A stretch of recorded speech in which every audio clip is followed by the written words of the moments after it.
Hi guys! It's been a while. Ngayon, mag-unbox tayo ng shoes. And it's Anta.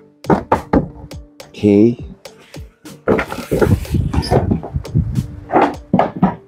Si Kyrie.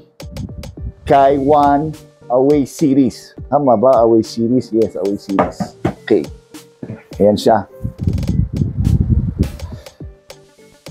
Sayang nga, di ko nga nakuha yung size 12 eh. Pero pwede na yung 11. Okay, ito na. Tagal na natin hindi nag-unbox ng shoes ah. Yan. Okay.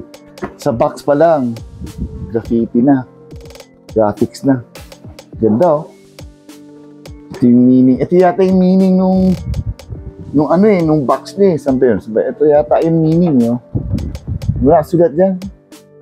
Hindi na mabasa. Agility, focus. Yun. Okay, thank you. By the way, that's my wife, Lia Santayana. Oh, shout out pala kay Jason Chu, ha? Jason Chu. Okay, ito na. Ayan.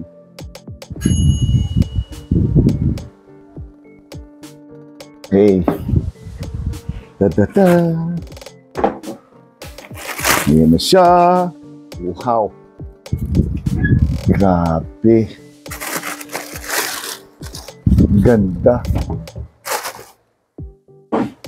Siya.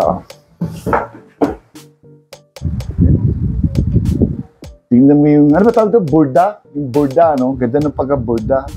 The color combination is nice. I think this is dark blue with royal blue or turquoise blue. Tapos may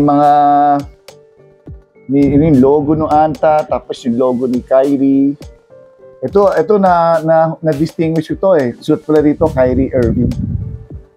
Ayan. Tapos may mga parang logo nung, I don't know kung ano to eh.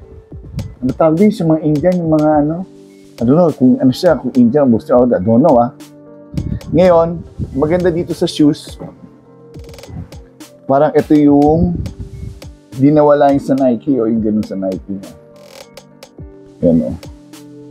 And ang maganda dito, pag nakita mo ito, masarap ito panlaro because yung dito niya, pa-curve. Pa-curve siya. Hindi kagaya nung iba, straight, tapos bilang tuk, tapos bilang ito pa-curve. Mas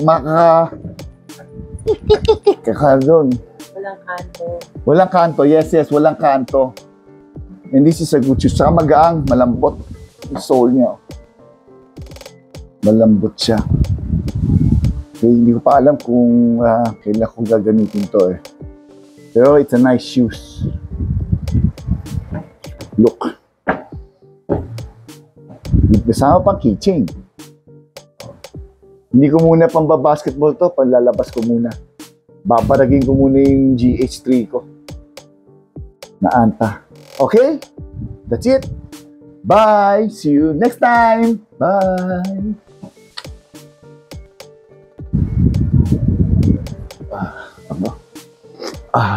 Shit.